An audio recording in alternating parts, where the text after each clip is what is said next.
دھوبی والا بڑا واقعہ مشہور ہے، ہم دوستوں نے سنا ہے. تو دھوبی نے جب قبر سے سوالات پوچھے گئے تو دھوبی نے کہا میں غوث پاک کا دھوبی. انہوں نے کہا من ربو کا من دینو کا. تو وہ کیوں جواب نہیں دے پایا؟ مطلب یہ سوال تو اللہ کے نبی نے اپنے صحابہ کو بتائے ہوئے کہ سب سے پہلے کسی بھی مسئلے کو جب کیا جاتا ہے نا، اب یہ کرتے ہیں کٹنگ.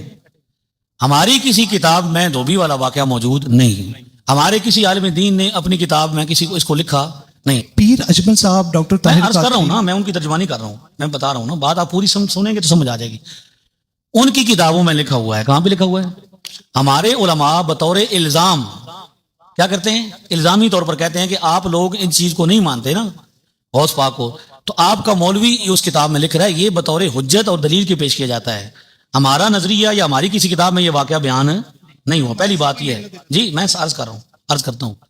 پہلی بات تو یہ ہے نا، جب آپ ترتیب سے بات سنیں گے تو انشاءاللہ آپ کو سمجھ میں آئے گی. پہلی بات تو یہ کہ ہمارے کسی بھی مؤلف مصنف نے اس واقعے کو نہیں لکھا. ٹھیک ہو گیا؟ یہ ان کی کتابوں میں ہے، غیروں کی کتابوں میں، اس لیے ان کو بطور دلیل بتایا جاتا ہے کہ تم مانتے نہیں ہو تو تمہارے وہاں یہ لکھ رہا ہے. اب وہ واقعہ ثابت ہے یا نہیں ثابت، تو یہ اس کی ذمہ داری ہے جس کی کتاب میں ہے. کرامت نمبر 1، غوث پاک کا دھوبی. ہاں جی، کس نے بیان کیا ہے؟ یہ ڈاکٹر طاہر القادری نے. بچپن میں نہیں بیان کیا، ابھی داڑھی سفید ہے. اور پھر اس کو ثابت کرنے کے لیے، جس طرح میں کہتا ہوں نا، یہ قرآن میں لکھا ہے، بخاری میں لکھا ہے، مسلم میں، وہ کہتے ہیں مولانا اشرف تھانوی صاحب نے بھی نقل کیا ہے، اور ان کے پیر و مرشد امداد اللہ مہاجر مکی نے بھی نقل کیا ہے. یار تو آڈے ہی بابے نے وہ ساڈو کے نوز لگا دے ہو کہ جی غوث پاک شیخ عبد القادر جیلانی کا ایک دھوبی تھا. جب وہ مر گیا، اسے دفنایا گیا. اب اس کے آگے ایک مسنگ لنک ہے، وہ ہم آپ کو بتا دیتے ہیں. تو ایک بابے نے اس میں C T V camera fit کر دیا قبر میں. حالانکہ کیمرہ فٹ کرنے سے بھی آپ کو برزخ کے معاملات نہیں دکھائے جا سکتے، سیدھی سی بات ہے.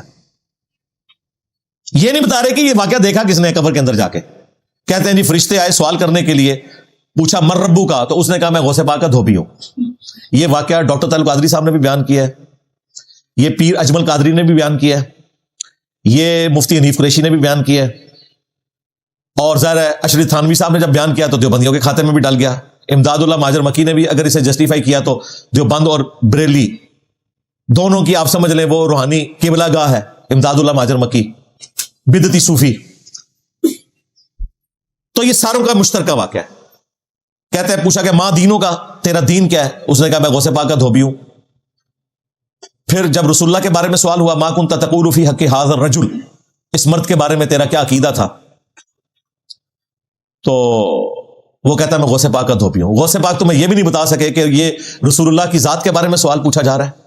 تو یہ غوث پاک کس نبی کا ماننے والا تھا؟ کس خدا کا ماننے والا تھا؟ اوے دھوبی، پوری زندگی تجھے 3 باتیں نہیں وہ سکھا سکا. یہ تو غوث پاک فیل ہوئے ہیں، دھوبی نہیں فیل ہوا کہ پوری زندگی کپڑے دھوتا رہا اور 3 باتیں نہیں غوث پاک اسے سکھا سکے. میں ہر اینگل سے اس کی انجینئرنگ کروں گا تاکہ دیوبندی اور بریلوی ایک ہی تیر سے دونوں شکار ہو جائے، یا یہ مانے کہ ان کے بزرگ جھوٹ بول کے گئے. کہتے ہیں جی پھر اللہ تعالیٰ نے انٹروین کیا اور فرشتوں کو کہا کہ چھوڑ دو. اب اس کی تعویل امداد اللہ مہاجر مکی نے، تھانوی نے یہ کی کہ غوث پاک کا دھوبی کا مطلب یہ ہے کہ وہ جب غوث پاک کا دھوبی ہے تو پھر اللہ رسول کا ماننے والا ہی ہے. تو سرکار صرف غوث پاک کا دھوبی اللہ رسول کا ماننے والا ہے، ہم جن سے کپڑے دھلاتے ہیں وہ کوئی فرعون اور حامان کے ماننے والے ہیں؟ یہ کون سی دلیل تم نے پیش کر دی ہے؟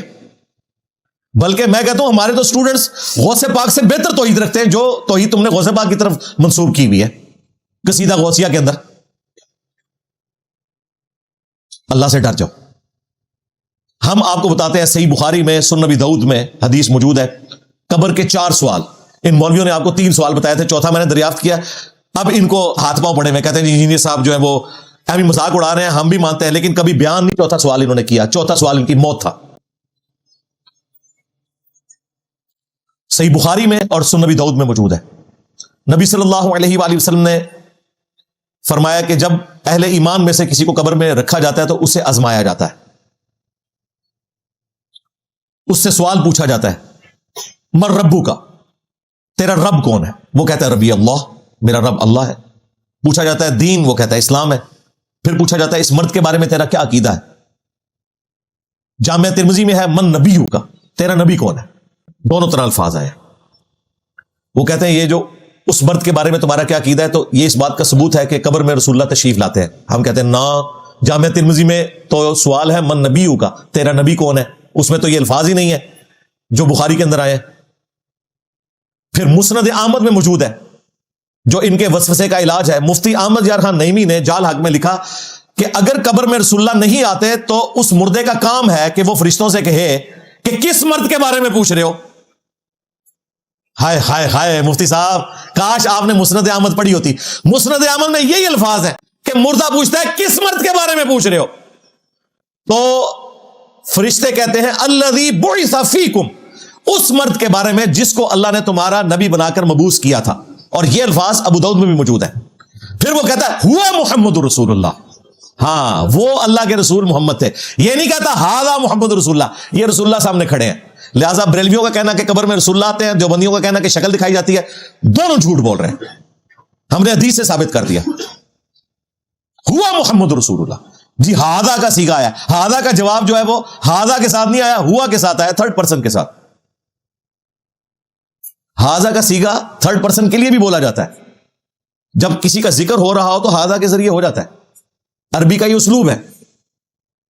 بخاری میں ہے جب حضرت عبداللہ ابن عمر نے بیعت کی، عبداللہ ابن عمر مدینہ شریف میں تھے، سینکڑوں کلومیٹر دور یزید بیٹھا ہوا تھا شام میں، تو اس میں بھی حاضر رجل کے الفاظ ہیں کہ اس مرد کے اوپر ہم نے اللہ اور اس کے رسول کے احکامات کے اندر اندر بیعت کی ہے، مخالفت پر نہیں.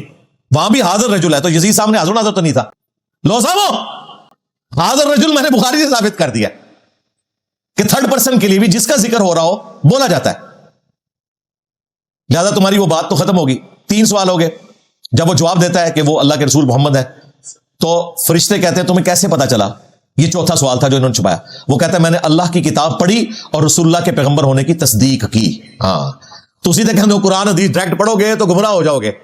اور جو مومنین ہیں وہ اسی قرآن کی وجہ سے کہہ رہے ہوں گے ہم نے قرآن پڑھا اور رسول اللہ کے سچے ہونے کی تصدیق کی.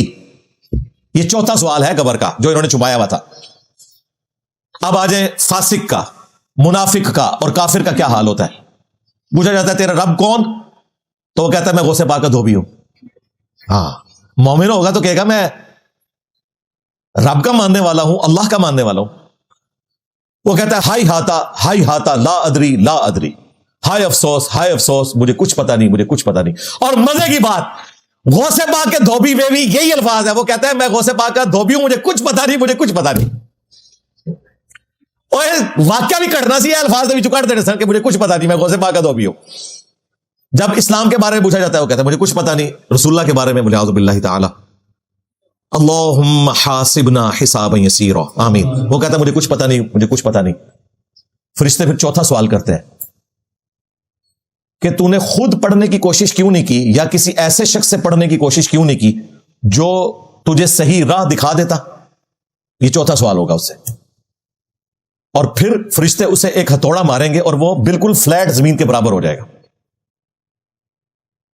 اور اس کی چیخو پکار کی آواز، ہتھوڑے کی آواز زمین و آسمان کی تمام مخلوقات سنیں گی سوائے جنوں اور انسانوں کے. اگر یہ سنیں تو بے ہوش ہو جائیں. اور سیم الفاظ یہ بخاری میں جب میت کو چارپائی پہ رکھا جاتا ہے اس کے بارے میں بھی ہے کہ دیکھ میت کہتی ہے مجھے جلدی لے جاؤ میری قبر کی طرف. اور جو فاسق ہوتا ہے وہ چیخو پکار کرتا ہے کہ مجھے کہاں لے کر جا رہے ہو. اور اس کی چیخو پکار جنوں اور انسانوں کے علاوہ تمام مخلوقات سنتی ہیں. اگر باقی سن لیں یعنی کہ انسان اور جن تو بے ہوش ہو جائے، کیونکہ وہ مکلف ہے نا. اللہ نے ان کے لیے غیبی پردہ رکھا ہوا ہے، ورنہ تو سارے کے سارے لوگ ہی بات مان لیں. یہ اپنے بزرگوں کو دفنا کے مزار بنانے سے پہلے یہ تھوڑے کی آواز آ جائے ان کو، پھر انہوں نے انجینئر صاحب سے لیکچر سننے نے، پردہ تو ختم ہو جائے گا. یہی تو ہمارا امتحان ہے. ان الذین یخشون ربهم بالغیب لہم مغفرۃ واجر کبیر، جو بن دیکھے اپنے رب سے ڈرتے ہیں ان کے لیے مغفرت ہے اور اجر عظیم ہے. تو جو کہتا ہے مجھے کچھ پتا نہیں اس کا انجام یہ ہوتا ہے کہ ہتھوڑا پڑتا ہے. لہذا غوث پاک کا دھوبی تو مر گیا. ہاں سیدھی سی بات ہے. جب اس نے کہا ہوگا مجھے کچھ پتا نہیں، اللہ کے بندوں فرشتے جو ہیں وہ کوئی انسانوں کی طرح نہیں ہے کہ وہ کوئی اجتہاد کرنا شروع کر دیتے ہیں اللہ کے حکم کے اندر. اس اعتبار سے جو بالکل واضح حکم ہے، جہاں کوئی ان کو کلیریفیکیشن کا معاملہ ہو وہ ایک الگ بات. یہ تو واضح حکم ہے. یا تو انہوں نے اس کے جوابات کو قبول کرنا ہے اور اینڈ پہ چوتھا سوال پوچھنا ہے تجھے کیسے پتا چلا، اور وہ کہتا ہے میں نے قرآن پڑھ کے تصدیق کی. اور یا پھر انہوں نے اسے تھوڑا مارنا ہے. جس نے یہ کہنا ہے کہ مجھے کچھ پتا نہیں، جب اس نے یہ کہا نا میں غوث پاک کا دھوبی ہوں سرکار، پھر فرشتوں نے اس کے ساتھ وہی کرنا ہے جس کا وہ حقدار ہے. زیادہ دھوبی تو مر گیا. ہاں وہ بغدادی نہیں کہتے چھڑ دو بچ غوث پاک پہ گیا. ہاں اللہ جو بندے اور چھڑ دو بچ انجینئر پہ گیا جے میں بھی سا ہے ہی کوئی نہیں تیرے بابے تھے شاہی کوئی نہیں پہ گیا جے تھوڑے بابے نو پہ گیا جے پہ نہیں گیا کھا گیا تھوڑے بابے نو کھا گیا الحمدللہ. تو یہ جناب ان کے اس دھوبی کی اوقات. بخاری مسلم میں حدیث ہے اے میری بیٹی فاطمہ میرے مال سے جو لینا ہے لے لے ہاں اگر اللہ کے حضور پکڑی گئی میں تیرے کچھ کام نہیں آؤں گا. حالانکہ بخاری مسلم میں لکھا ہے کہ فاطمہ جنتی عورتوں کی سردار ہیں. ہمیں سمجھایا جا رہا تھا کہ یہ نسبتیں نہ بنا کے بیٹھ جانا اس اعتبار سے کہ اعمال کو چھوڑ دو. ہاں اگر اعمال ہوں گے پھر نسبت فائدہ دے گی. سیدہ فاطمہ کو نسبت نے فائدہ دیا ہے اعمال بھی ہیں لیکن صرف نسبت وہ صحیح مسلم میں حدیث ہے جس کو اس کے عمل نے پیچھے چھوڑ دیا اس کی نسبت اسے آگے نہیں لے کے جا سکتی. ہاں یہ ذہن میں رکھیے گا. نبی اسلام فرما گئے ہیں اس کا نسب اسے آگے نہیں کر سکتا جس کو اس کے عمل نے پیچھے چھوڑ دیا. اس کی واضح مثال حضرت نوح علیہ السلام کا بیٹا. اللہ نے کہا یہ تیرا اہل البیت ہی نہیں رہا کیونکہ اس کے عمل دوسرے والے ہیں اور یہ نسبتیں لے کے بیٹھے ہوئے ہیں. نسبت کو ہم مانتے ہیں بھائی لیکن عمل درست ہونے کے بعد. اگر عمل درست نہیں ہے تو مسلم شریف کی واضح حدیث ہے جس کو اس کے عمل نے پیچھے چھوڑ دیا اس کا نسب اسے آگے نہیں لے کے جا سکتا. اب مجھے بتائیں غوث پاک کا دھوبی یہ واقعہ کسی حدیث میں کسی آیت میں فٹ ہوتا ہے؟ وَلَا تَزِرُ وَازِرَةٌ وِزْرَ أُخْرَى کوئی جان جو بوجھ اٹھانے والی ہے دوسرے کا بوجھ نہیں اٹھائے گی. یہ کہہ رہے ہیں غوث پاک کا دھوبی. غوث پاک نے اپنا حساب و کتاب خود دینا ہے اللہ کو. کسی کا بوجھ انہوں نے کہاں سے اٹھانا ہے؟ سب جعلی بات ہے. وہ کہتے ہیں جی کہ ایک عورت آئی غوث پاک کو ملنے کے لیے خود وہ مرغا کھا رہے تھے اور وہاں جو اس عورت کا بچہ تھا وہ روکھی سوکھی کھا رہا تھا. ٹھیک ہے اس کا مطلب ہے آج کل جو آپ عیاشی دیکھ رہے ہیں نا پیروں کی علماء کی مہنگی مہنگی گاڑیاں مہنگی مہنگی رہائشیں اور آپ کو کہتے ہیں اللہ کے نبی چٹائی پہ بیٹھتے تھے تو ان کے بڑے بھی یہی کچھ تھے. خود ککڑ پھاڑ رہے ہیں اور بچوں کو روکھی سوکھی کھلا رہے ہیں. کیا یہ رسول اللہ کا طریقہ تھا جو غوث پاک نے اڈاپٹ کیا ہوا تھا؟ اچھا پھر وہ کہتے ہیں کہ وہ ماں جو ہے وہ پریشان ہوگی تو اس نے شکایت کی کہ حضرت یہ کیا. وہ کہتے ہیں جی پھر غوث پاک نے وہ مرغا پورا پھاڑنے کے بعد کھانے کے بعد ہڈیاں جمع کی. لگتا ہی ہے غوث پاک نے اکیلے ہی سارا مرغا کھایا. ہاں کیونکہ اور کسی کا ذکر وہاں پہ نہیں ہے. پورا مرغا کھانے کے بعد انہوں نے ہڈیاں جمع کی اس کے اوپر ہاتھ پھیرا اور کہا کم بھی اذن اللہ کے اذن سے کھڑا ہو جا. تو وہ مرغا جو ہے وہ کھڑا ہو گیا اور پھر انہوں نے اس عورت سے کہا کہ جب تیرا بیٹا اس مرتبے کو پہنچے گا تو وہ بھی مرغا کھا لے گا. یعنی جدوں وہ بھی مدرسہ اپنا اللہ بنا لے گا وہ بھی گڈی کٹا لے گا. جھوٹ.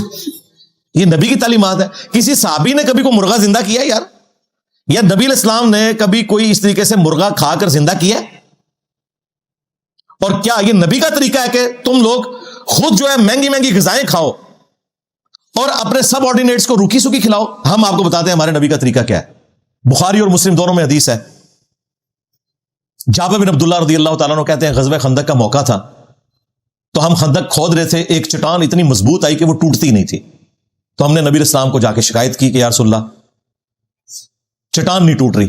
آپ علیہ السلام تشریف لائے. آپ علیہ السلام نے کدال اٹھایا اور کہتے ہیں کہ ایک ضرب لگائی اور وہ ساری کی ساری چٹان جو ہے بالکل ریت کی طرح بیٹھ گئی. نبی علیہ السلام کا معجزہ ظاہر ہوا. اور وہ کہتے ہیں کہ جب نبی علیہ السلام نے کدال اٹھائی تو آپ کے پیٹ مبارک سے وہ چادر ہٹ گئی تو ہم نے دیکھا آپ نے پتھر باندھے ہوئے ہیں فاقے کی وجہ سے. تو صحابہ کرام نے کہا یا رسول اللہ تو آپ نے فرمایا کہ 3 دن سے میں نے کوئی چیز نہیں کھائی. تمہارے غوث پاک مرغے پھاڑتے ہیں اور مریدوں کو روکھی سوکھی کھلاتے ہیں. ہمارا نبی وہ ہے کہ وہ صحابہ کے ساتھ خود بھی فاقے پر ہے. یہ فراڈ چھوڑ دو کہ یہ کہیں دین تصوف کے ماننے والے نبی کے طریقے پہ تھے. انہوں نے کبھی نبی کے طریقے پڑھے ہی نہیں. عمل کہاں سے کرنے تھے؟ اچھا جابر بن عبداللہ نے جب یہ حالت دیکھی تو وہ فوراً اپنی بیوی کے پاس آئے اور کہا کہ کوئی اناج وغیرہ ہے. تو انہوں نے کہا کہ 1 سا رکھی ہوئی ہے گندم یا آٹا. 1 سا سمجھ لیں تقریباً 3 کلو آج کا بنتا ہے. پونے 3 کلو. تو 3 کلو میں کتنے لوگ کھانا کھا سکتے تھے؟ اور ایک چھوٹا سا بکری کا ایک بچہ ہے اس کو میں ذبح کر لیتی ہوں تو تم نبی علیہ السلام کے کانوں میں جا کے کہہ دینا کہ یا رسول اللہ آج آپ کی ہمارے ہاں دعوت ہے. آپ نے 3 دن سے کچھ نہیں کھایا. غوث پاک تو اکیلے مرغے پھاڑ رہے ہیں. اب میں اس کا مذاق اس لیے اڑاؤں گا کہ یہ خود ڈاکٹر تیل قادری نے کرامت بنا کے پیش کی ہے. اب نہ کہنا کہ کتابیں بدل گئی ہیں. ہاں بالکل ایسے ہی کیا ہوگا. اور اگر غوث پاک کا یہ حال ہے تو باقی بابے شاہی کوئی نہیں, کیونکہ ظاہر ہے سب سے بڑا انہوں نے ان کو ہی کلیم کیا ہوا نا. جابر بن عبداللہ نے کان میں آ کے حضور کو سرگوشی کی, یا رسول اللہ 2-4 بندے لے کے اپنے ساتھ آ جائے, میں نے اتنا سا کھانا بنایا. لیکن وہ اللہ کے نبی تھے, غوث پاک تو نہیں تھے. نبی علیہ السلام نے اسی ٹائم اناؤنسمنٹ کی کہ آج سب لوگ جابر بن عبداللہ کے گھر جائیں گے, ہماری دعوت ہے. اب جابر بن عبداللہ پریشان ہو گئے کہ میں کھانا تو جو ہے وہ 8-10 بندوں کا ہے.